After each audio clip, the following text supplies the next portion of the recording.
Angin musim gugur di Paris menusuk hingga ke tulang, namun rasa dingin itu tidak sebanding dengan kebekuan yang tiba-tiba menjalar di dadaku saat melihat layar ponsel. Aku baru saja menyelesaikan pertemuan dengan supplier kain sutra terbaik di distrik fashion Milan, dan sedang menikmati segelas latte hangat di sebuah kafe kecil di Paris ketika panggilan itu masuk. Nama, suamiku Raka, tertera di sana. Biasanya, senyum akan mengembang di bibirku. Namun, entah kenapa, firasatku mengatakan ini bukan panggilan rindu. Halo, Mas, sapaku lembut, mencoba menekan gemuruh di dada. Suara Raka terdengar terengah-engah, panik, dan penuh drama. Amarah. Sayang, kamu harus tenang, ya. Tolong jangan kaget. Ada apa, Mas? Kenapa suaramu seperti itu? Aku meletakkan cangkir kopi, fokus sepenuhnya pada sandiwara yang, saat itu aku belum tahu, sedang ia mainkan. Ibu serangan jantung mendadak.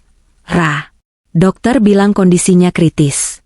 Pembuluh darahnya pecah dan harus segera dioperasi di Mount Elizabeth, Singapura. Malam ini juga, suaranya bergetar hebat. Jika aku tidak mengenalnya selama 10 tahun, mungkin aku akan menangis saat itu juga. Ya Allah. Ibu? Bukannya tadi pagi aku lihat status WhatsApp Mbak Narti, ibu sedang senam pagi di balai warga? Tanyaku, mencoba memancing. Ada jeda sejenak. Itu tadi pagi, Serangannya barusan. Aku panik setengah mati. Aku terpaksa melakukan sesuatu yang drastis. Maafkan aku. Jantungku berdegup kencang, bukan karena takut, tapi karena menanti bom apa yang akan ia jatuhkan. Kamu melakukan apa, Mas? Aku butuh uang tunai cepat. Asuransi ibu limitnya habis karena penyakit lama, dan rumah sakit di Singapura minta deposit besar. Aku jual rumah kita, Duniaku seakan berhenti berputar sejenak. Rumah itu, rumah mewah di kawasan Pondok Indah yang nilainya sekarang mencapai 15 miliar, tapi dia bilang dia jual? Tanpa tanda tanganku? Apa maksudmu jual rumah, Mas? Sertifikatnya ada di brankas. Dan itu harta bersama. Kamu tidak bisa jual begitu saja tanpa aku. Suaraku meninggi, aktingku harus mengimbangi kegilaannya. Aku mendobrak brankasnya. Maafkan aku, ini demi nyawa ibu. Aku jual murah, cuma 10 miliar biar cair hari ini juga secara tunai. Pembelinya orang yang punya koneksi notaris kilat, dia mau bayar cash asalkan sertifikat langsung diserahkan. Uangnya sudah di tanganku, aku sedang perjalanan ke bandara mau bawa ibu ke Singapura. Kamu jangan marah ya, nanti kita beli lagi. Nyawa ibu lebih penting. Aku terdiam. 10 miliar? Dia menjual aset 15 miliar seharga 10 miliar hanya demi berobat? Baiklah, Mas. Kalau demi ibu, ucapku lirih, menahan tawa sinis yang ingin meledak. Fokuslah pada ibu. Aku akan cari tiket pulang secepatnya. Jangan, teriaknya cepat, lalu melembutkan suara. Maksudku, kamu selesaikan dulu urusan bisnis butikmu di sana. Jangan pulang sebelum kontrak selesai, nanti kita rugi. Ibu biar aku yang urus. Kamu fokus saja cari uang, ya? Klik. Sambungan diputus sepihak. Aku menatap layar ponsel yang gelap dengan tatapan kosong. Raka, betapa bodohnya kamu. Aku segera membuka aplikasi perbankan di ponselku, lalu beralih ke aplikasi CCTV rumah yang tersembunyi. CCTV yang Raka tidak pernah tahu keberadaannya karena bentuknya menyerupai detektor asap. Di layar ponselku, terlihat jelas ruang tengah rumah kami. Tidak ada tandu, tidak ada ambulans. Yang ada hanya Raka yang sedang tertawa lebar, sambil memeluk seorang wanita muda berpakaian minim. Itu Siska, sekretaris barunya yang baru bekerja 3 bulan. Koper-koper bermerek Louis Vuitton, yang sepertinya baru dibeli, bertumpuk di dekat pintu. Aku memperbesar volume suara di CCTV. Gila kamu, Mas? 10 miliar cash di tangan. Pekik Siska kegirangan, menciumi tumpukan uang di dalam tas duffel hitam. Istrimu yang bodoh itu percaya? Percaya dong, sayang, jawab Raka dengan sombong, menyesap wine mahalku yang ia buka tanpa izin. Dia pikir ibuku sekarat. Padahal ibu lagi main bridge di rumah Tante Ratmi. Amara itu terlalu sibuk dengan kain-kainnya sampai lupa kalau suaminya ini butuh servis lebih. Sekarang, rumah sudah laku, uang sudah ada. Kita nikah di Singapura besok, lalu bulan madu keliling Eropa. Biar si Amara pulang jadi gembel, rumah sudah bukan milik dia lagi. Tapi Mas, sertifikat itu kan atas nama kalian berdua? Tanya Siska, sedikit cemas namun matanya tak lepas dari uang. Ah, gampang. Aku sudah palsukan tanda tangan Amara lewat teman notarisku yang butuh duit juga. Yang beli rumah ini mafia tanah. Dia nggak peduli legalitas, yang penting barang murah. Nanti kalau Amara nuntut, kita sudah jauh. Sayang. Identitas baru, hidup baru. Darahku mendidih. Bukan karena cemburu. Rasa cinta itu sudah lama terkikis oleh sikap Raka yang semakin hari semakin meremehkanku. Aku marah karena dia meremehkan kecerdasanku. Dia pikir aku wanita bodoh yang hanya tahu mendesain baju. Aku tersenyum miring, lalu menghubungi seseorang. Pak Burhan, manajer kepercayaanku di Jakarta. Halo, Bu Amara. Bagaimana Paris? Lupakan Paris, Pak. Aktifkan plan B. Raka baru saja melakukan transaksi ilegal dengan rumah Pondok Indah. Pak Burhan terdengar kaget, lalu tertawa kecil. Jadi dia benar-benar melakukannya? Dia tidak tahu status rumah itu? Dia tidak tahu, jawabku dingin. Dia pikir sertifikat yang dia ambil dari brankas itu adalah sertifikat yang bebas. Sebulan yang lalu, sebelum aku berangkat ke Eropa, aku memiliki firasat buruk tentang gelagat Raka yang sering menanyakan letak sertifikat rumah. Demi keamanan, dan juga demi ekspansi bisnis butikku yang membutuhkan modal besar untuk go international, aku telah menggadaikan sertifikat rumah itu ke bank resmi dengan nilai pinjaman 12 miliar. Uang itu sudah masuk ke rekening perusahaan butikku yang terpisah, rekening yang tidak bisa diakses Raka. Jadi, sertifikat yang ada di brankas rumah hanyalah fotokopi warna kualitas tinggi yang kutaruh di sana sebagai pancingan. Atau kalaupun itu sertifikat asli, statusnya di BPN, Badan Pertanahan Nasional, sudah terblokir oleh pihak bank sebagai jaminan hak tanggungan. Jika Raka menjual rumah itu kepada orang lain, apalagi mafia tanah, dengan memalsukan tanda tanganku, dia baru saja melakukan 2 kejahatan fatal. Penipuan terhadap pembeli, karena objek sedang dijaminkan ke bank. Pemalsuan dokumen negara. Dan uang 10 miliar yang ia pegang itu adalah bom waktu. Pak Burhan, cari tahu dia naik penerbangan apa ke Singapura. Dan pastikan tim legal kita siap. Aku tidak akan pulang ke Jakarta. Aku akan terbang langsung ke Singapura dari Paris. Aku ingin menghadiri pernikahan suamiku. Di pesawat menuju Singapura. Perjalanan udara yang panjang memberiku banyak waktu untuk berpikir. Aku mengingat 7 tahun pernikahan kami. Raka yang dulu manis, pekerja keras, dan penuh janji manis. Namun, sejak bisnisku meroket dan gajinya sebagai manajer pemasaran stagnan, egonya terluka. Alih-alih mendukung, dia mulai mencari pelarian. Awalnya hanya sindiran-sindiran kecil. Kamu terlalu sibuk. Atau, istri itu kodratnya di dapur, bukan di butik. Lalu berlanjut ke pengabaian. Dan sekarang, pengkhianatan tingkat tinggi. Dia menjual atap tempat kami bernaung demi wanita yang hanya menginginkan uangnya. Wanita yang bahkan tidak tahu bahwa Raka sebenarnya tidak punya apa-apa tanpa aku. Mobil mewah yang dia pakai, atas namaku. Kartu kredit yang dia gesek, tambahan dari rekeningku. Maaf, Nyonya, Anda ingin tambahan champagne? Tanya pramugari membuyarkan lamunanku. Ya, tolong. Mari bersulang untuk kebebasan, jawabku sambil mengangkat gelas. Aku membuka tabletku, mengakses data pelacakan yang dikirim Pak Burhan. Raka dan Siska check-in di Hotel Marina Bay Sands. Tentu saja. Dia ingin pamer kemewahan dengan uang hasil curian. Mereka menyewa suite termahal. Informasi lain masuk. Mereka akan melangsungkan pernikahan siri, atau mungkin resmi menurut mereka, besok siang di sebuah venue privat di area hotel, dengan penghulu yang didatangkan khusus. Romantis sekali. Namun, yang paling menarik adalah laporan tentang pembeli rumah. Namanya Tuan Wira, seorang pengusaha properti, hitam, yang terkenal kejam jika merasa ditipu. Rupanya Raka benar-benar nekat atau benar-benar bodoh. Dia menjual rumah yang sedang diagunkan bank kepada mafia. Saat Tuan Wira mencoba membalik nama sertifikat itu besok pagi dan ditolak oleh BPN karena status blokir bank, dia akan murka. Dia pasti akan mengejar Raka. Tapi aku tidak akan membiarkan mafia itu menghabisi Raka. Itu terlalu mudah. Aku ingin hukum yang menghancurkannya, perlahan, di depan mata publik. Aku mengirim pesan ke pengacaraku di Jakarta, Pak Sanjaya. Isi pesan, Pak Sanjaya, laporkan Raka atas dugaan pencurian aset, pemalsuan tanda tangan, dan penipuan. Pastikan surat perintah penangkapan keluar besok pagi dan koordinasikan dengan Interpol atau Kepolisian Singapura. Aku ingin dia ditangkap tepat saat dia merasa paling bahagia. Balasan Pak Sanjaya cepat. Siap, Bu Amara. Bukti CCTV dan status agunan bank sudah lebih dari cukup. Ini akan jadi kasus yang menarik.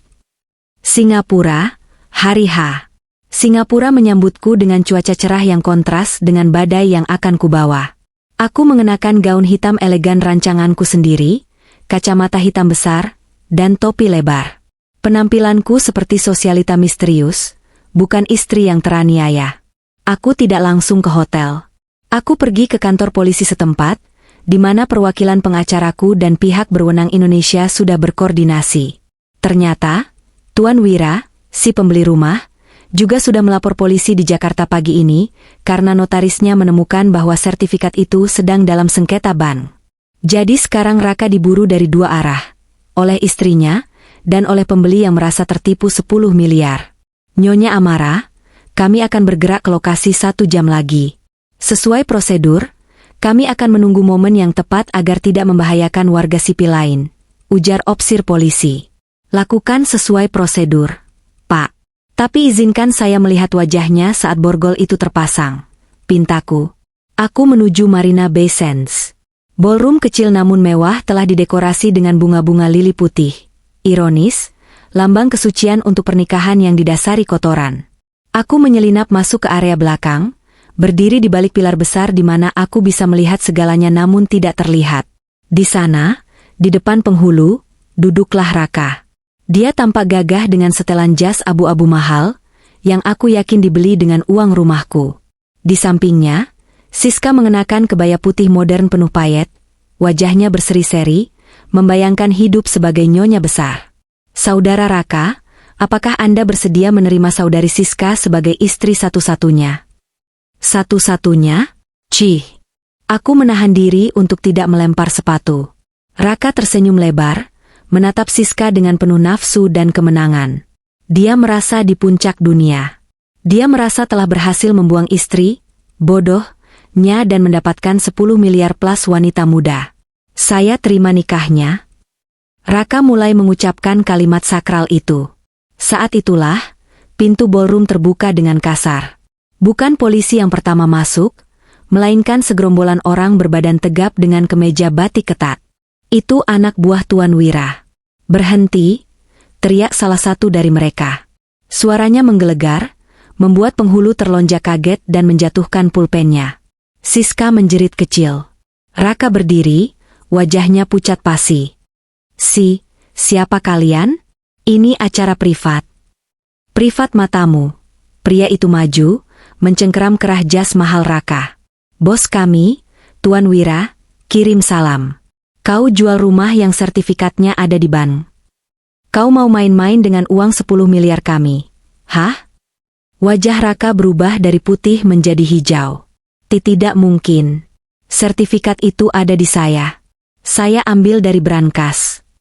Itu barang jaminan, goblok. Pria itu menampar pipi Raka keras sekali. Plah. Suaranya menggema di ruangan sunyi itu. Siska mundur ketakutan. Riasannya mulai luntur oleh keringat dingin. Tunggu. Saya bisa jelaskan. Saya masih punya uangnya. Raka meraba-raba tas di bawah meja akad. Uang itu sudah kami blokir aksesnya lewat jalur kami. Bentak pria itu. Suasana semakin kacau. Tamu-tamu bayaran dan staf hotel mulai panik. Tepat saat anak buah Tuan Wira hendak menyeret Raka keluar untuk diberi pelajaran, pintu utama kembali terbuka.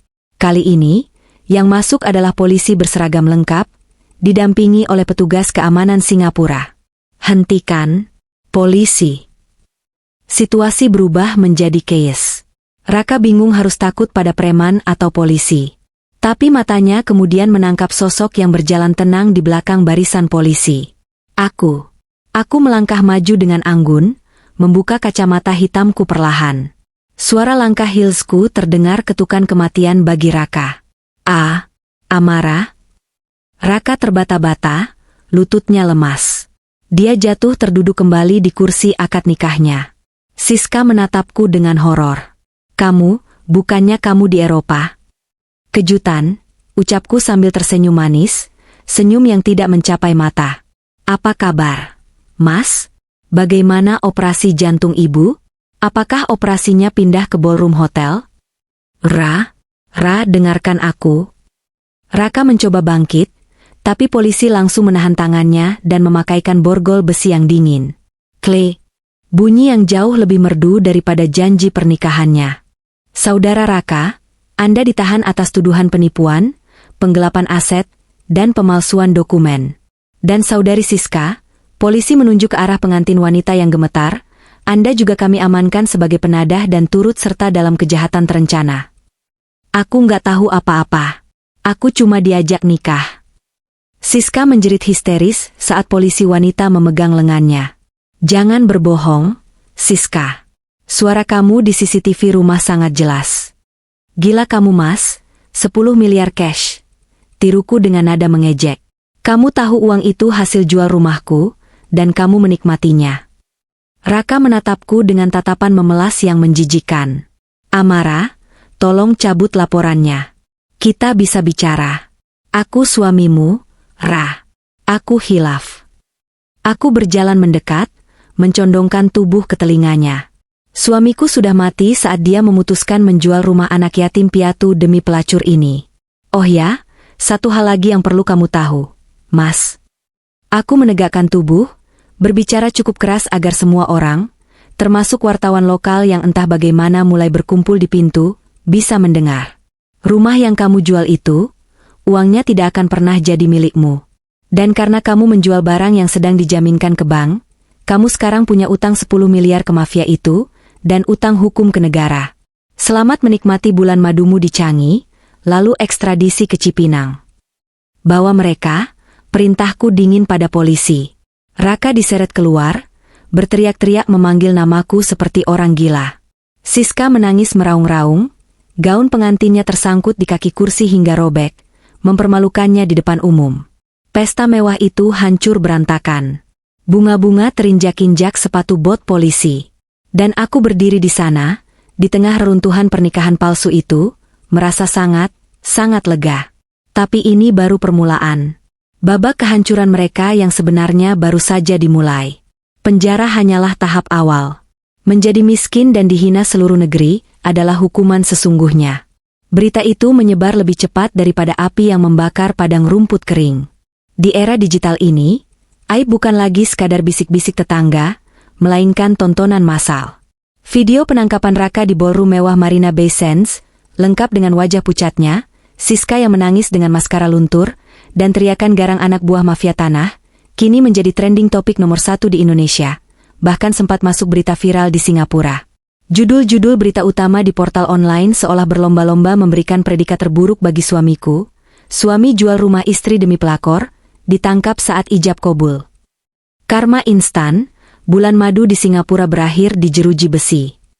Pria ini tipu istri soal ibu sakit keras, ternyata malah nikah lagi. Aku duduk di sofa empuk lounge VIP Bandara Changi, menunggu penerbangan pulang ke Jakarta. Di tanganku, segelas lemon tea hangat menemani jariku yang menelusuri layar tablet. Kolom komentar di akun-akun gosip penuh dengan sumpah serapah netizen. Gila, istrinya cantik dan berkelas gitu ditinggalin demi cewek kayak ondel-ondel, tulis akun Ratu_Julid. Mampus. Sok kaya ternyata jual harta istri. Cowok mau kondo, modal kontol doang, emang pantasnya di neraka dunia dulu, timpal akun lain. Aku tersenyum tipis. Rasa sakit hatiku perlahan terobati bukan oleh waktu, tapi oleh kepuasan melihat keadilan ditegakkan dengan cara yang paling brutal, sanksi sosial. Raka yang gila hormat, yang selalu ingin terlihat sukses di mata teman-temannya, kini tak lebih dari lelucon nasional. Wajahnya terpampang jelas tanpa sensor. Reputasinya hancur lebur, bahkan sebelum palu hakim diketuk. Sementara itu, di sebuah sel tahanan sementara kepolisian Singapura, suasana jauh dari kata mewah. Tidak ada kasur king size, tidak ada pemandangan skyline kota, dan tentu saja, tidak ada romansa malam pertama. Raka duduk meringkuk di sudut sel yang dingin, masih mengenakan kemeja putih bekas jas pengantinnya yang kini kusut dan kotor. Di sel wanita yang terpisah beberapa blok, Siska terdengar masih sesenggukan, namun Raka sudah tidak peduli. Pikirannya kacau balau. "Bisa saya bicara dengan pengacara saya?" teriak Raka pada petugas yang lewat. Petugas itu hanya menoleh sekilas dengan tatapan datar. "Pengacara yang Anda hubungi tadi menolak datang setelah tahu aset Anda dibekukan. Anda harus menunggu pengacara publik atau keluarga yang menjamin." Raka merosot. Keluarganya? Ibunya yang dia jadikan alasan sakit keras pasti sudah tahu berita ini. Ibunya adalah wanita terhormat di kampung halaman, berita ini pasti membuat beliau malu setengah mati. Raka tidak berani membayangkan jika ibunya benar-benar serangan jantung karena ulahnya ini. "Sialan," umpat Raka, memukul lantai beton. "Kenapa jadi begini? Seharusnya aku sekarang sedang minum wine di Infinity Pool." Pintu sel berdenting. Bukan untuk membebaskannya, tapi seorang pria berjas rapi masuk didampingi polisi. Itu bukan pengacara Raka, melainkan Pak Sanjaya, pengacara Amara. Raka langsung berdiri, matanya berbinar penuh harap. "Pak Sanjaya, syukurlah. Amara pasti menyuruh Bapak untuk membebaskan saya, kan?" "Bilang sama Amara, saya menyesal. Saya akan perbaiki semuanya. Tolong keluarkan saya dari sini, saya tidak tahan." Pak Sanjaya menatap Raka dengan tatapan yang sulit diartikan, campuran antara kasihan dan jijik. Dia tidak duduk, hanya berdiri tegak sambil membuka map dokumen di tangannya. "Pak Raka, saya di sini bukan untuk membebaskan Anda. Saya di sini mewakili Bu Amara untuk menyerahkan gugatan cerai sekaligus pemberitahuan sita jaminan." Cerai?" Raka tergagap. "Tapi harta Gonogini?" Pak Sanjaya tertawa kecil, tawa yang kering dan tajam. "Harta Gonogini? Pak Raka, Anda sepertinya lupa siapa yang membiayai gaya hidup Anda selama ini. Mobil Pajero yang Anda bawa? Atas nama Bu Amara. Apartemen studio yang Anda belikan untuk Siska secara kredit? Uang mukanya terdeteksi dari transfer rekening Bu Amara yang Anda ambil diam-diam. Semua bukti sudah lengkap. Tapi rumah itu..." Raka mencoba membela diri, keringat dingin mengucur di pelipisnya. "Rumah di Pondok Indah itu harta bersama. Kalau dijual, saya berhak atas setengahnya." "Nah, disitulah letak kebodohan Anda, Pak," potong Pak Sanjaya tenang. "Anda menjual rumah itu seharga 10 miliar kepada mafia tanah, kan? Uang 10 miliar itu sekarang jadi barang bukti polisi.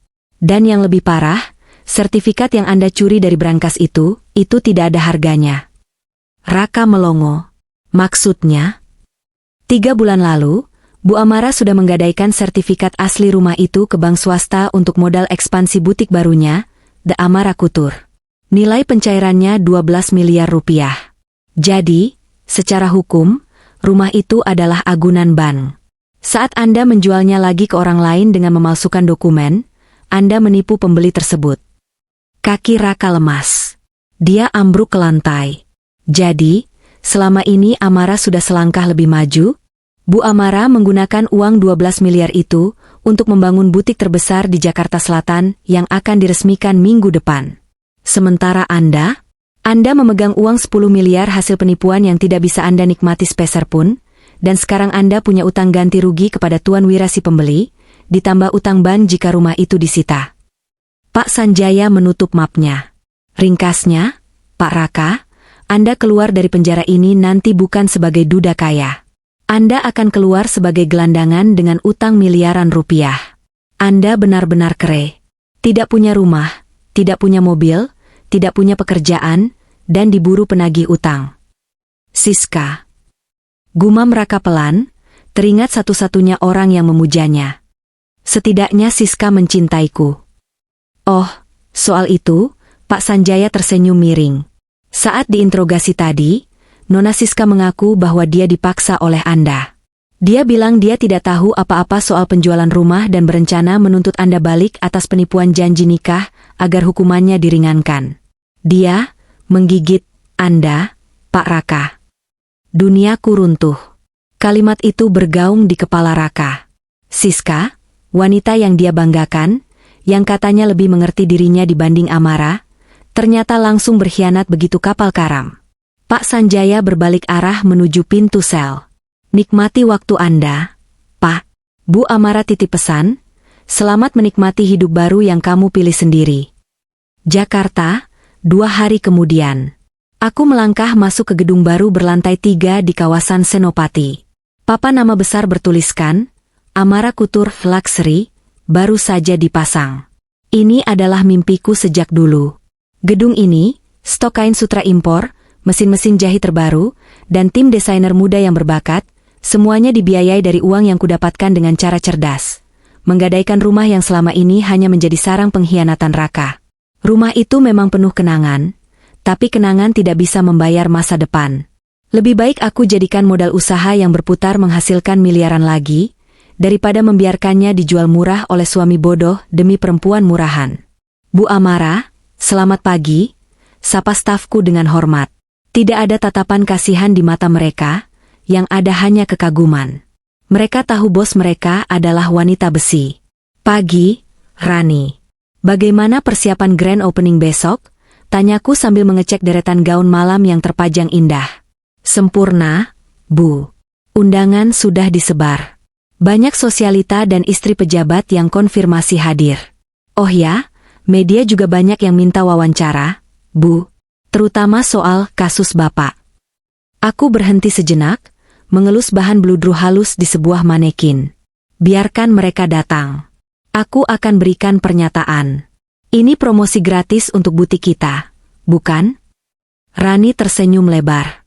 Ibu memang jenius. Tiba-tiba ponselku berbunyi. Nomor tak dikenal. Halo? Amara, ini ibu. Suara isak tangis terdengar di ujung sana. Itu suara ibu mertuaku. Ibu? Kenapa, Bu? Jantung ibu sehat, kan? Tanyaku dengan nada sindiran halus yang mungkin tidak beliau sadari. Jangan menyindir ibu, Nak. Ibu malu. Ibu malu sekali. Orang-orang sekampung membicarakan anak ibu. Raka menelepon dari penjara, dia menangis minta tolong. Dia bilang dia dijebak. Amara, tolonglah, dia suami kamu. Cabut tuntutanmu, Nak. Kasihan dia. Aku menghela napas panjang. Sifat Raka ternyata menurun dari ibunya, selalu merasa menjadi korban. Bu, potongku tegas. Raka tidak dijebak. Dia menjual rumah tempat cucu ibu berteduh demi perempuan lain. Dia memalsukan tanda tangan saya. Dia mendoakan ibu sakit keras demi alasan jual rumah. Apa ibu lupa itu? Suara tangis di seberang berhenti sejenak, tergantikan oleh rasa kaget. Dia bilang ibu sakit. Ya, dia bilang ke saya ibu sekarat, butuh uang operasi. Padahal uangnya dipakai untuk foya-foya dengan pelakor. Maaf Bu, saya tidak bisa bantu. Raka sudah dewasa, dia harus belajar tanggung jawab. Dan satu lagi, Bu, mulai hari ini saya bukan lagi menantu ibu. Surat cerai sedang diproses. Aku mematikan telepon tanpa menunggu jawaban. Sudah cukup aku menjadi istri penurut.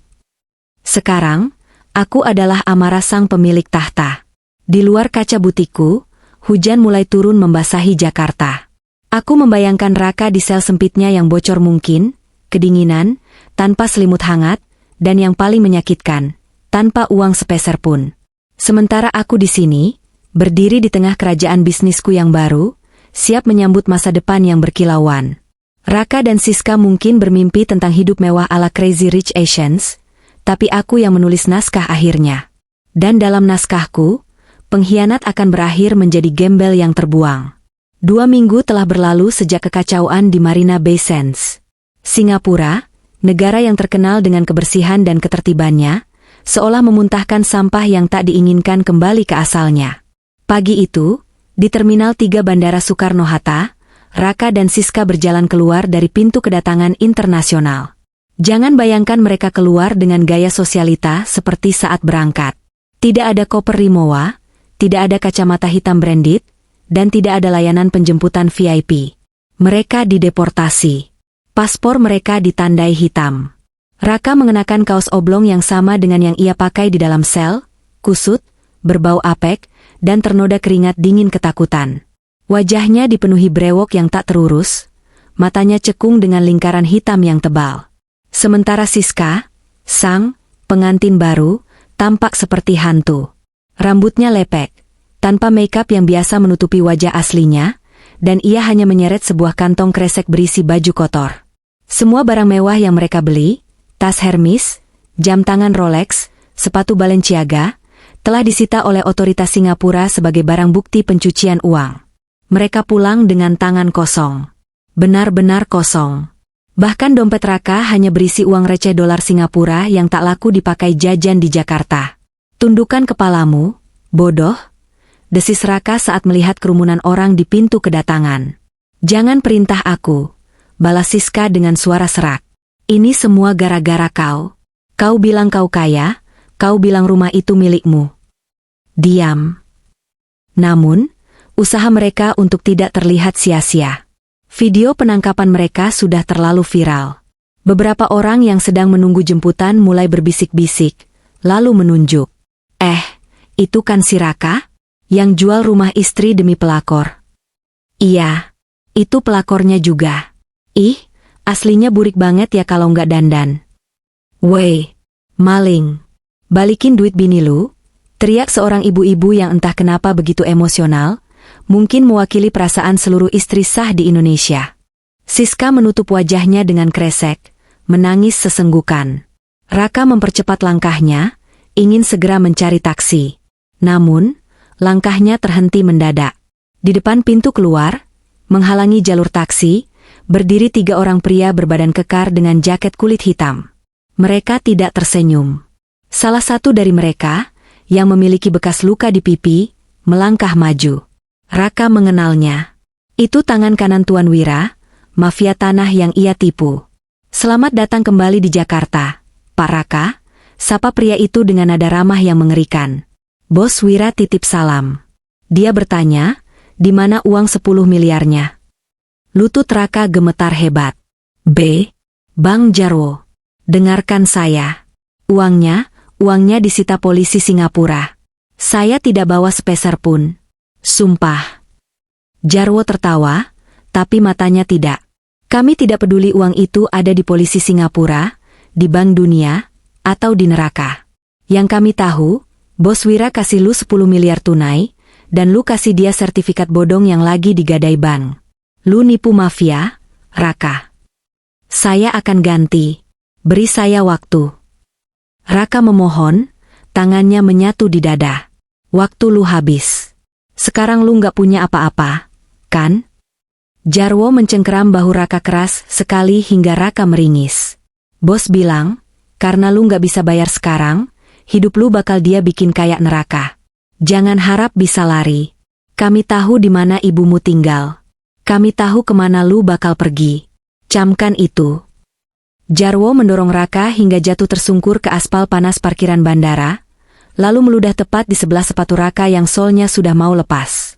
Ketiga preman itu pergi, meninggalkan ancaman yang lebih berat daripada borgol polisi. Siska melihat kejadian itu dengan horor. Detik itu juga, sisa-sisa harapannya pada Raka musnah.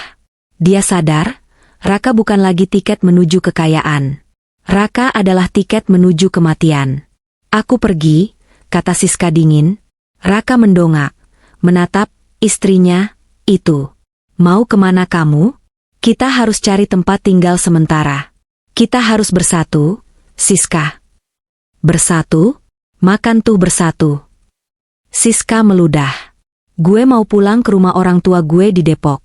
Gue nggak mau mati dibunuh mafia gara-gara utang lu. Jangan pernah hubungi gue lagi, dasar penipu miskin. Siska berlari menuju pangkalan ojek, entah bagaimana caranya dia membayar nanti. Mungkin mengemis atau menggadaikan anting emas terakhir yang tersembunyi di telinganya. Raka ditinggal sendirian. Di tengah hiruk-pikuk bandara, di bawah terik matahari Jakarta, dia merasa sepi yang mencekam. Perutnya berbunyi nyaring.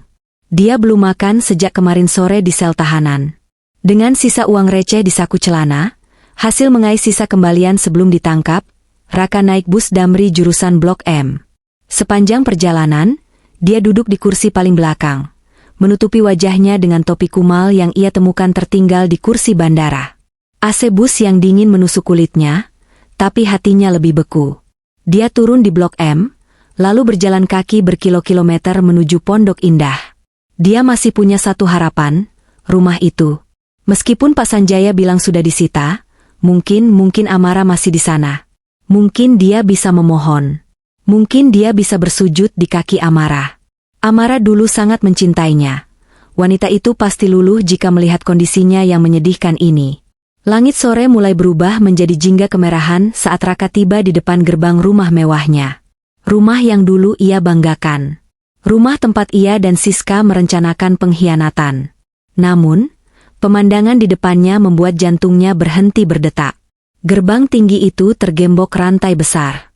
Di pilarnya tertempel stiker besar berwarna merah menyala. Tanah dan bangunan ini dalam penguasaan Ban. Dilarang masuk tanpa izin. Rumah itu gelap gulita. Halamannya mulai ditumbuhi rumput liar. Mobil Pajero putih dan Alphard hitam yang biasa terparkir di carport sudah raib, ditarik oleh Lea Singh atau mungkin sudah diamankan Amara. Cari siapa, Pak? Sebuah suara tegas menegurnya. Raka menoleh.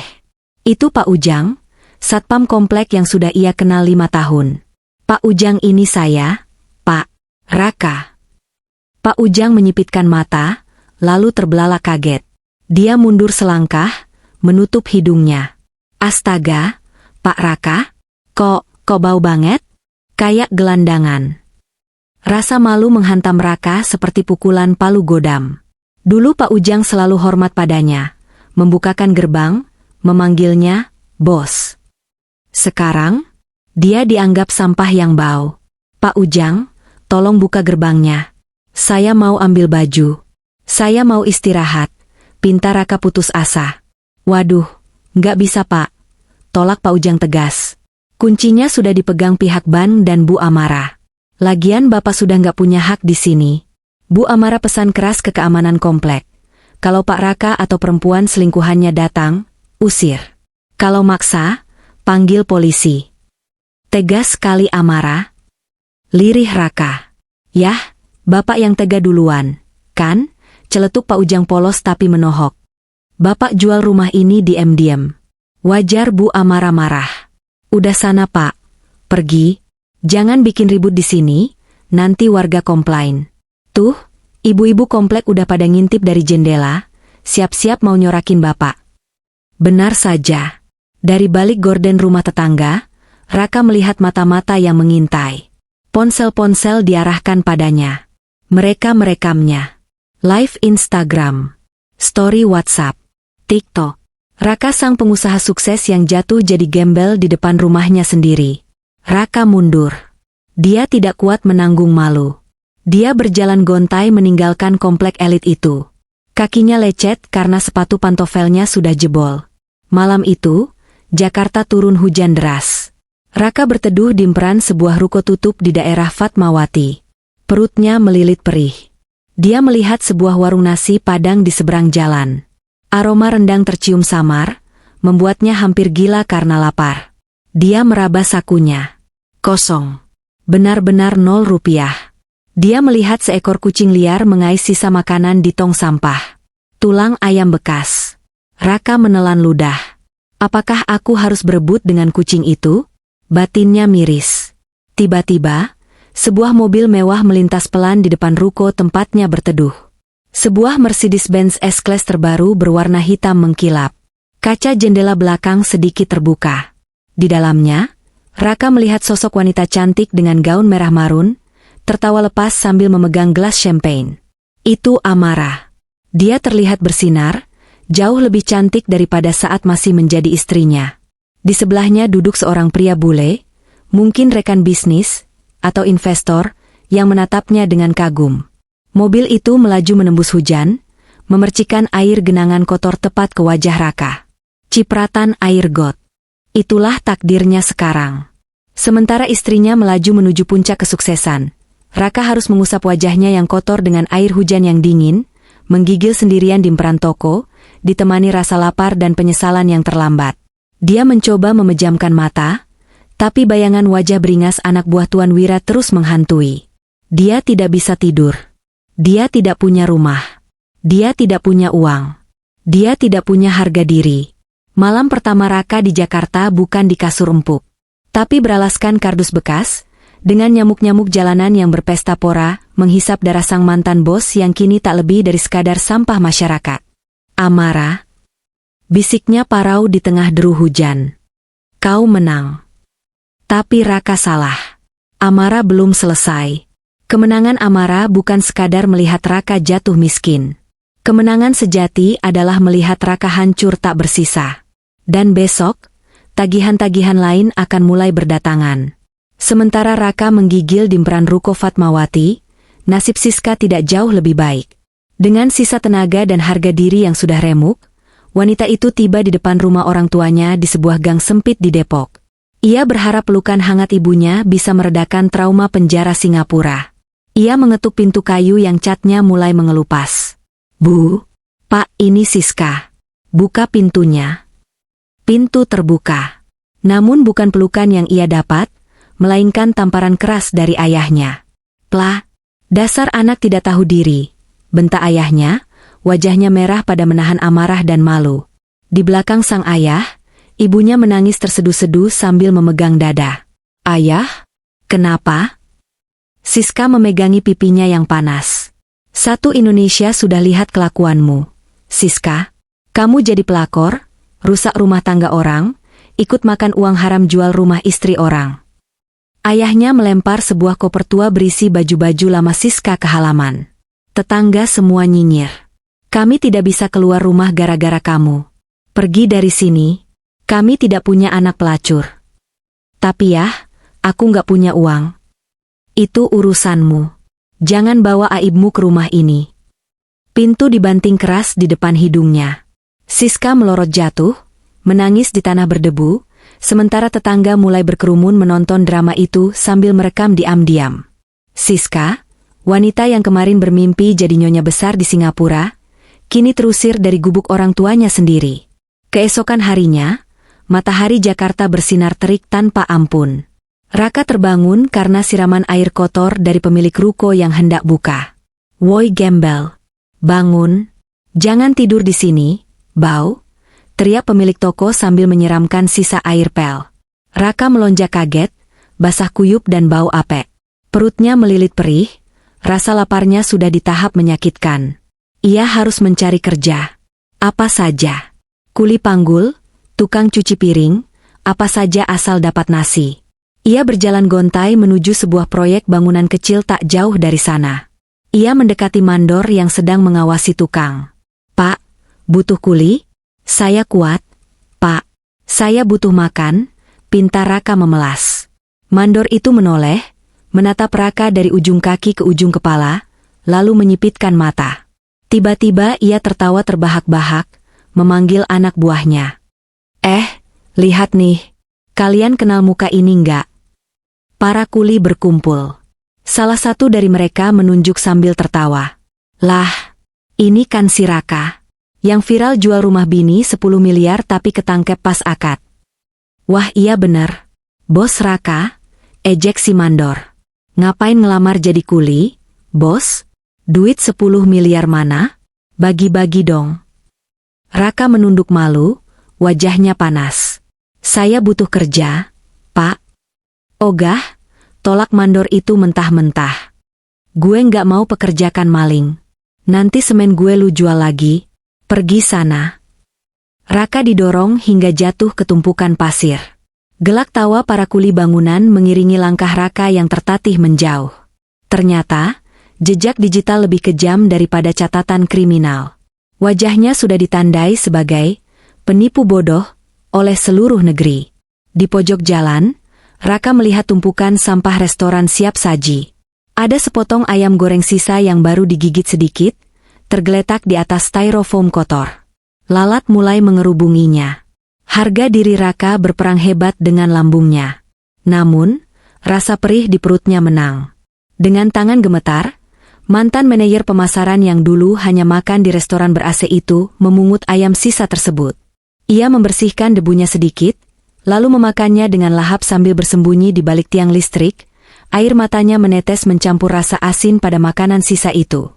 Ia telah jatuh ke dasar jurang, dan tidak ada tangga untuk naik kembali.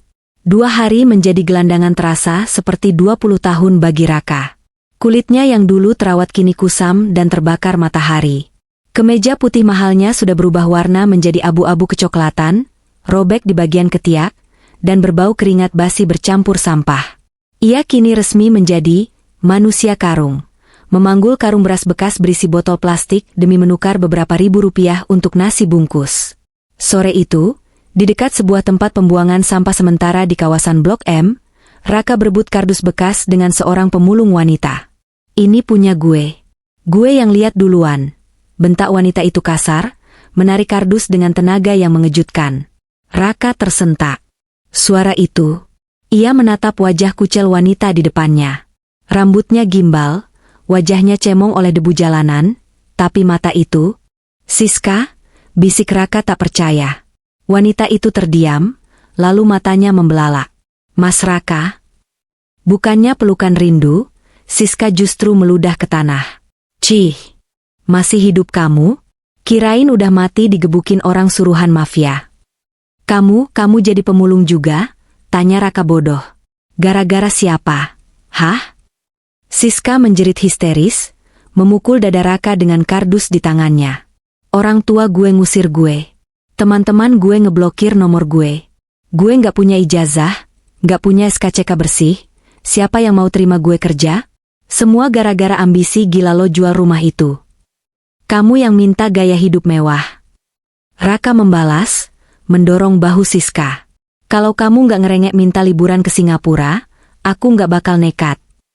Mereka bertengkar hebat di pinggir jalan, menjadi tontonan orang lewat yang menatap jijik. 2 mantan kekasih yang dulu merencanakan masa depan di penthouse, kini saling menyalahkan di atas tumpukan sampah. Tiba-tiba, perhatian mereka teralihkan oleh keramaian di seberang jalan raya. Cahaya lampu sorot menembus langit senja. Deretan mobil mewah, Ferrari, Porsche, Alphard, antre memasuki sebuah gedung baru yang megah. Karpet merah tergelar panjang. Musik orkestra terdengar samar namun elegan. Di bagian atas gedung itu, terpampang tulisan neon emas raksasa, Grand Opening, Amara Luxury Boutique. Jantung Raka serasa berhenti. Itu butik istrinya. Seperti laron yang tertarik pada cahaya, Raka dan Siska berjalan menyeberang, mendekati keramaian itu. Mereka berdiri di balik pagar pembatas, berbaur dengan warga yang menonton. Dari sebuah limousine hitam, turunlah sosok wanita yang membuat napas Raka tercekat. Amara. Ia mengenakan gaun sutra berwarna champagne yang membalut tubuhnya dengan sempurna, bertabur kristal yang berkilauan ditimpa lampu sorot. Ia tampak seperti seorang ratu. Wajahnya bersinar, senyumnya percaya diri. Tidak ada jejak kesedihan sedikit pun. Wartawan berebut mengarahkan mikrofon. "Bu Amara, apa rahasia kesuksesan ibu bangkit begitu cepat setelah skandal suami?" tanya seorang wartawan. Suara Amara terdengar jernih melalui pengeras suara, menembus telinga Raka dan Siska yang berdiri di kegelapan. "Sampah yang dibuang dari hidup kita akan memberikan ruang bagi berlian untuk masuk," jawab Amara tenang sambil tersenyum ke arah kamera. "Saya berterima kasih pada masa lalu yang pahit, karena itu membuat saya membangun kerajaan ini. Tanpa pengkhianatan, saya mungkin masih wanita bodoh yang diam di rumah." Tepuk tangan membahana. Raka merasa dadanya sesak. Kata, "sampah," itu jelas ditujukan padanya. "Amara," teriak Raka tanpa sadar. Ia mencoba menerobos barisan keamanan. Ini aku, Raka. Maafkan aku." Seorang petugas keamanan bertubuh besar, yang mengenakan seragam rapi dan wangi, langsung mendorong Raka mundur dengan keras. "Wow, gembel. Mundur. Jangan kotori acara bos." Raka terjatuh ke aspal basah. Siska hanya bisa menatap nanar dari kejauhan, menyadari bahwa jarak antara mereka dan Amara kini bukan lagi sekadar jarak fisik, melainkan jarak nasib yang tak mungkin lagi terkejar. Amara di singgasana, mereka di selokan. Amara sempat menoleh sekilas ke arah keributan itu. Tatapannya bertemu dengan mata Raka yang basah. Namun, tidak ada kemarahan di mata Amara. Yang ada hanya tatapan datar, seolah ia sedang melihat kantong plastik kosong yang terbang tertiup angin. Tak berarti. Amara membalikkan badan, memotong pita peresmian, dan melangkah masuk ke dalam istananya, meninggalkan Raka dan Siska yang kembali diselimuti kegelapan malam Jakarta. Malam semakin larut, dan pesta di butik Amara masih terdengar sayup-sayup dari kejauhan. Suara denting gelas dan tawa renyah para sosialita seolah menjadi lagu pengantar tidur yang menyiksa bagi Raka. Ia duduk bersandar pada dinding beton jembatan layang yang lembab, memeluk lututnya untuk menahan dingin angin malam yang menusuk tulang. Di sampingnya, Siska sedang mengemasi barang-barangnya, beberapa potong baju kotor dan botol plastik hasil memulung hari ini, ke dalam karung beras lusuh. "Kamu mau kemana?" tanya Raka dengan suara parau. Ia terlalu lelah untuk berteriak atau marah lagi. Siska tidak menoleh. Ia mengikat ujung karung dengan kasar. "Pergi. Jauh dari kamu. Aku sadar sekarang, Mas. Kamu itu pembawa sial. Selama aku sama kamu, hidupku hancur. Dari calon nyonya besar jadi gembel kolong jembatan. Kita senasib, Siska. Kita harusnya saling bantu," ujar Raka lemah, mencoba meraih tangan wanita yang dulu ia puja itu. Siska menepis tangan Raka dengan jijik. "Bantu? Kamu bahkan gak bisa lindungi diri kamu sendiri dari satpam tadi. Kamu laki-laki gak berguna, Mas. Aku masih muda, aku masih bisa cari cara lain buat hidup. Mungkin jadi pemandu karaoke di pinggiran kota, atau apapun, asal gak lihat mukamu yang menyedihkan itu tiap hari." Tanpa kata perpisahan, Siska berdiri dan melangkah pergi menembus kegelapan malam. Ia berjalan cepat, seolah takut kesialan Raka akan menular jika ia berlama-lama di sana. Punggungnya perlahan menghilang di tikungan jalan, meninggalkan Raka benar-benar sendirian di dunia ini. Hening. Hanya suara kendaraan yang melintas di atas kepala yang menemani Raka.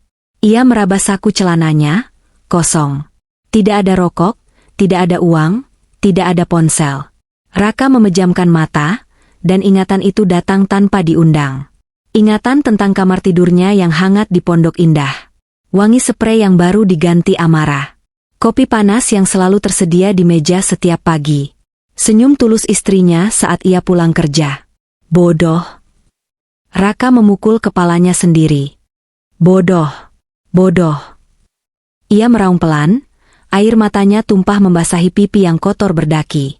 Ia telah menukar surga itu dengan neraka ini, hanya karena nafsu sesaat dan keserakahan. Ia ingin menguasai semuanya. Perusahaan ayah Amara, rumah mewah, wanita muda, tapi ia lupa bahwa semua fondasi hidupnya adalah Amara. Tanpa Amara, ia hanyalah bangunan kosong yang rapuh. Saat fajar mulai menyingsing, Raka terbangun oleh suara bising. Sebuah mobil bak terbuka berhenti tak jauh dari tempatnya tidur. Seorang loper koran melempar sisa koran hari kemarin ke tempat sampah. Raka merangkak mendekat, berharap bisa menjadikan koran itu selimut. Namun, matanya tertuju pada halaman depan koran yang terlipat. Foto besar Amara terpampang di sana. Judul beritanya mencolok, The Amara Couture, kebangkitan ikon fashion baru dan simbol kekuatan wanita.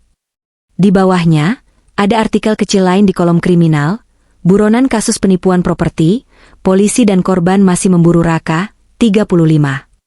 Jantung Raka berdegup kencang. Ia belum aman. Polisi masih mencarinya. Dan yang lebih mengerikan, anak buah Tuan Wirapasti juga membaca berita ini. Wajahnya yang terpampang di koran mengingatkan semua orang bahwa dia masih buron. Ketakutan kembali menyergap. Raka sadar ia tidak bisa terus berada di Jakarta Selatan. Tempat ini terlalu berbahaya. Ia harus lari. Tapi kemana? Tanpa uang, tanpa kendaraan, dan dengan perut yang melilit lapar, langkahnya hanya akan membawanya semakin dekat pada kehancuran total.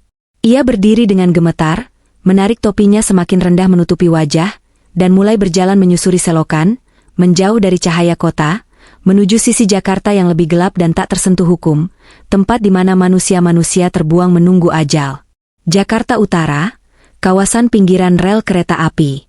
Disinilah Raka berakhir setelah 3 hari pelarian tanpa tujuan. Jauh dari gemerlap lampu butik Amara di Jakarta Selatan, tempat ini berbau besi berkarat, sampah basah, dan keputusasaan. Raka duduk meringkuk di balik tumpukan ban bekas. Tubuhnya kini tinggal tulang berbalut kulit. Rasa lapar bukan lagi sekadar perih, melainkan rasa sakit yang konstan, seolah lambungnya sedang memakan dirinya sendiri. Ia belum makan nasi selama 2 hari. Hanya air keran masjid dan sisa buah busuk dari pasar pagi yang mengganjal perutnya. Ia menatap kedua tangannya yang gemetar. Tangan yang dulu lincah menandatangani berkas kontrak dan memegang setir mobil mewah, kini hitam penuh daki dan luka gores. Tuhan, kalau ini hukuman, ini terlalu berat, rintihnya pelan. Namun suara hati kecilnya membalas dengan kejam, ini belum seberapa dibanding sakit hati istrimu yang kamu tipu. Tiba-tiba, keributan terjadi di ujung gang sempit itu. Suara motor meraung-raung, disusul teriakan warga. Raka mengintip dari celah ban. Jantungnya mencelos. 3 motor sport berhenti. Pengendaranya turun, masih mengenakan helm full face. Tapi Raka mengenali jaket kulit itu. Jaket dengan lambang naga kecil di dada kiri. Itu orang-orang Tuan Wira. Mereka tidak sekadar menggertak, mereka benar-benar memburunya sampai ke lubang tikus sekalipun. Jaringan mafia tanah ternyata jauh lebih luas daripada intel kepolisian. Cari sampai dapat. Info dari mata-mata pasar, dia nyuri roti di sini tadi pagi. Teriak salah satu pria itu. Itu suara Jarwo. Keringat dingin mengucur deras di punggung Raka. Jika polisi menangkapnya, ia akan dipenjara. Tapi jika orang-orang Tuan Wira yang menangkapnya, ia mungkin akan ditemukan mengambang di Kali Ciliwung esok pagi tanpa nama. Raka merangkak mundur perlahan, berusaha tidak menimbulkan suara. Namun, nasib buruk sepertinya sudah memeluknya erat. Kakinya menyenggol kaleng bekas minuman. Klontang. Suara itu terdengar seperti ledakan bom di telinga Raka. Ketiga preman itu menoleh serentak ke arah tumpukan ban. Jarwo membuka kaca helmnya, menyeringai lebar memperlihatkan gigi emasnya. Nah, tikusnya ketemu. Lari, otak Raka berteriak. Dengan sisa tenaga terakhir yang dipacu adrenalin, Raka bangkit dan berlari. Ia menerobos jemuran warga, melompati selokan yang airnya hitam pekat, dan berlari menyusuri pinggiran rel kereta api. Kejar! Jangan sampai lolos. Bos mau dia hidup-hidup buat mainan, seru Jarwo. Napas Raka memburu, dadanya terasa mau pecah. Di belakangnya, derap langkah kaki-kaki kekar semakin dekat. Raka tahu ia tidak akan menang dalam adu lari ini. Fisiknya sudah hancur. Ia berbelok ke jalan raya yang ramai, berharap keramaian bisa menyelamatkannya. Matanya menangkap cahaya biru yang berputar-putar di kejauhan. Sebuah pos polisi lalu lintas. Ironis. Dulu, Raka selalu menghindari polisi. Ia takut ditilang, takut pajaknya diperiksa. Tapi sekarang, cahaya sirine polisi itu terlihat seperti cahaya surga. Penjara adalah satu-satunya tempat di mana mafia Tuan Wira tidak bisa menyentuhnya secara langsung. Penjara adalah satu-satunya tempat ia bisa mendapatkan makan gratis, meski hanya nasi cadong. Raka memaksakan kakinya berlari lebih cepat, mengabaikan teriakan Jarwo yang kini sudah mengeluarkan pisau lipat. Tolong! Tolong! Raka berteriak serak, melambaikan tangan ke arah polisi yang sedang mengatur lalu lintas. 2 petugas polisi menoleh, kaget melihat sosok gelandangan kotor berlari ke arah mereka dikejar preman bersenjata. Jarwo dan anak buahnya berhenti mendadak saat melihat Raka berlari menuju aparat. Mereka meludah kesal, lalu segera berbalik arah dan kabur membaur dengan kemacetan sebelum polisi sempat bereaksi. Mereka mafia profesional. Mereka tidak akan mengambil risiko bentrok dengan polisi di tempat terbuka hanya demi satu penipu kere. Raka sampai di depan pos polisi dan langsung ambruk di kaki seorang petugas. Pak, tolong. Napas Raka tersengal-sengal, air mata bercampur debu membanjiri wajahnya. Kamu kenapa? Siapa yang ngejar? Tanya polisi itu tegas, tangannya siap di holster pistol. Raka mendongak. Ia menatap polisi itu dengan tatapan putus asa. Ia tidak minta dibebaskan. Ia minta ditangkap. Nama saya Raka. Saya buronan yang masuk koran. Saya yang menipu istri saya? Raka menyodorkan kedua tangannya yang kotor. Tolong tangkap saya, Pak. Borgol saya sekarang. Masukkan saya ke sel. Tolong saya mohon, saya lapar, saya takut dibunuh.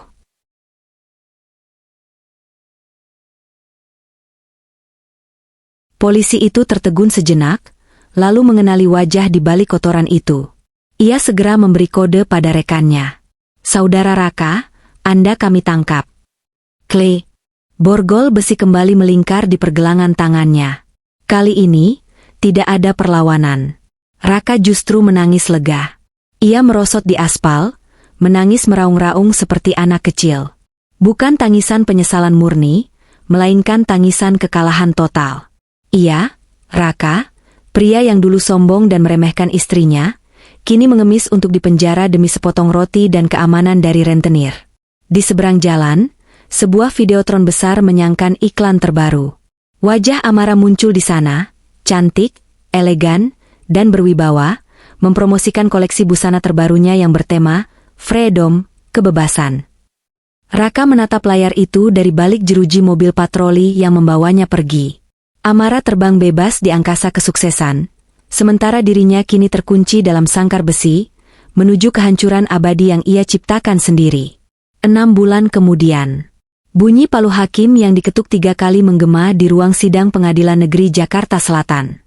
Suaranya tajam, memutus benang harapan terakhir yang Raka genggam.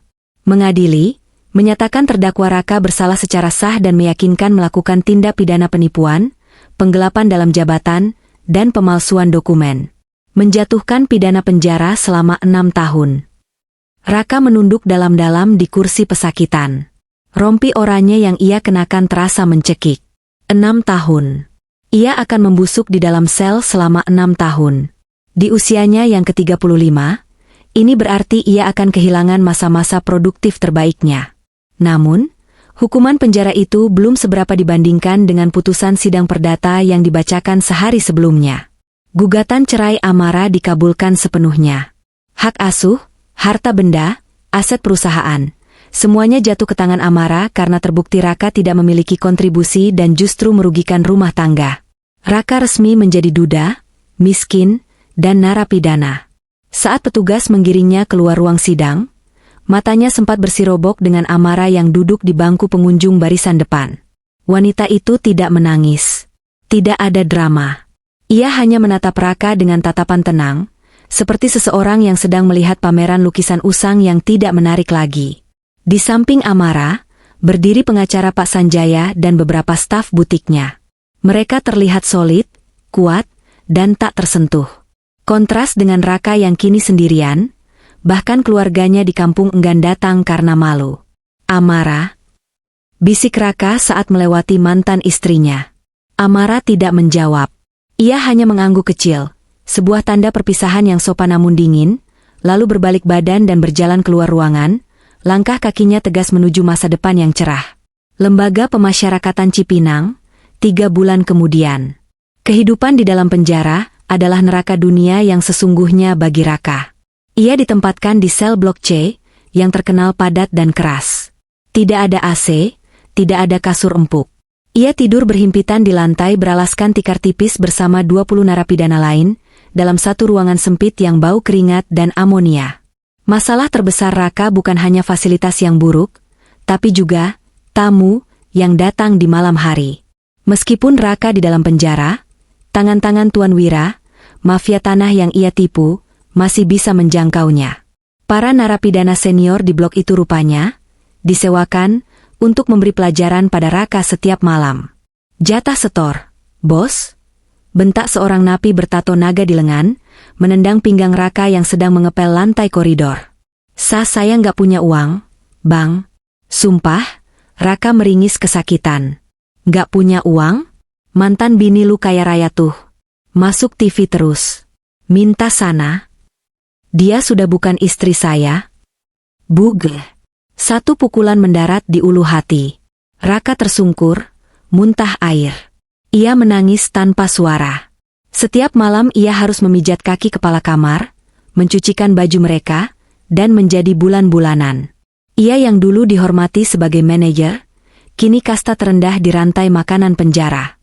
Di saat-saat sepi, ketika lampu sel dimatikan, bayangan masa lalu menghantuinya. Ia teringat saat pulang kerja disambut senyum Amara dan aroma masakan rumah. Ia teringat betapa bodohnya ia tergiur rayuan Siska yang hanya menginginkan uang instan. Siska. Kabar terakhir yang didengar Raka dari pengunjung penjara lain sungguh menyedihkan. Siska kini bekerja sebagai pemandu lagu di sebuah tempat karaoke remang-remang di pinggiran Bekasi. Wajahnya yang dulu glowing karena perawatan mahal dari uang Raka, kini tampak tua dan lelah. Keluarganya tetap tidak mau menerimanya kembali. Siska hidup dari tip tamu mabuk, terjebak dalam lingkaran setan yang sama kotornya dengan nasib Raka. Impian mereka untuk bulan madu mewah di Singapura kini hanyalah lelucon pahit yang menertawakan mereka setiap hari. 1 tahun kemudian. Hari itu adalah hari kunjungan. Raka tidak berharap siapa-siapa. Ibunya sudah terlalu tua dan sakit-sakitan untuk datang. Ironisnya, sakit yang beneran, bukan bohong seperti yang Raka karang dulu. Namun, sipir memanggil namanya. Raka, ada kunjungan. Raka menyeret kakinya ke ruang kunjungan yang dibatasi kaca tebal. Ia duduk, mengangkat telepon interkom dengan tangan gemetar. Di seberang kaca, duduklah Amara. Raka ternganga. Amara terlihat luar biasa. Ia mengenakan blazer putih elegan, rambutnya dipotong pendek sebahu membuatnya terlihat lebih muda dan segar. Aura kesuksesan memancar darinya. Amara, suara Raka parau, hampir tak terdengar. Halo, Raka. Apa kabar? Tanya Amara datar. Tidak ada nada dendam, hanya nada bicara seperti bertemu kenalan lama. Aku hancur. Lihat aku. Raka menunjuk wajahnya yang kurus dan penuh bekas luka lebam. Aku menderita. Aku menyesal, Sumpah demi Tuhan, aku menyesal setiap detik. Amara menatapnya lurus. Aku tahu. Penyesalan memang selalu datang terlambat. Tolong aku, bantu aku pindah sel. Atau kirimi aku sedikit uang untuk keamanan di sini. Aku disiksa tiap hari karena utang itu. Raka memohon, air matanya menetes membasahi gagang telepon. Amara menghela napas pelan, lalu meletakkan sebuah amplop coklat di meja, menunjukkannya lewat kaca. Aku kesini bukan untuk memberimu uang, Raka.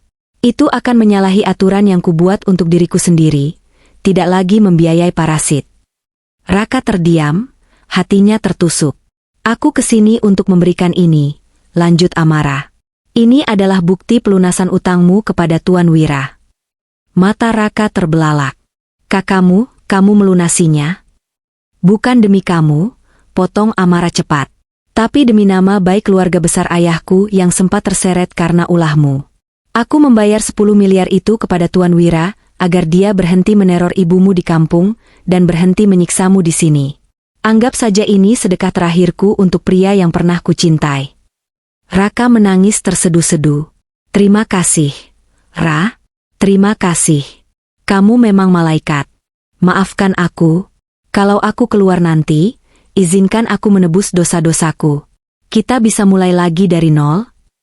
Amara tersenyum miring, lalu menggeleng pelan. Ia mengangkat tangan kirinya.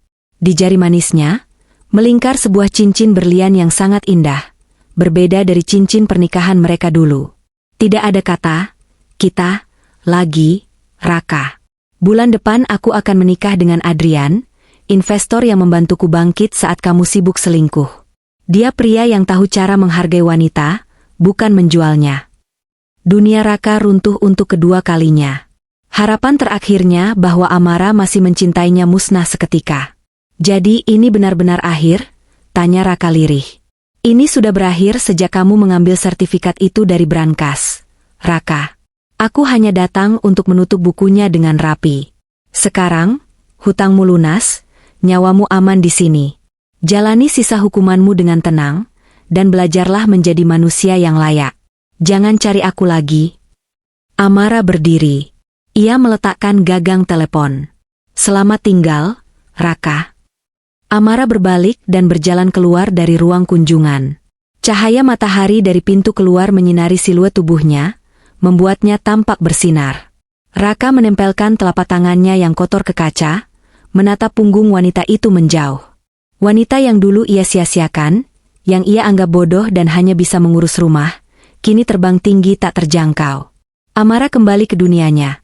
Dunia di mana ia adalah CEO dari The Amara Couture, dunia di mana ia dihormati, dicintai, dan bahagia.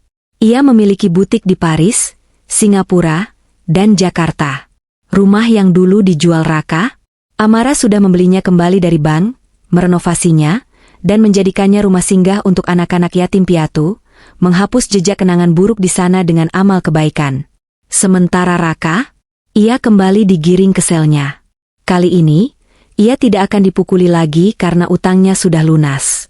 Tapi, saat pintu sel besi itu berdeba menutup, blam, Raka merasakan kesepian yang jauh lebih menyakitkan daripada pukulan fisik. Ia duduk di pojok sel yang gelap, memeluk lutut. Di luar sana, mantan istrinya sedang menaklukkan dunia. Di sini, dia hanya memiliki 4 dinding beton dan penyesalan yang akan menjadi teman tidurnya selama 5 tahun ke depan. Ia adalah raja yang menjual istananya demi gubuk reot, dan sekarang, ia harus tinggal di antara reruntuhan pilihannya sendiri.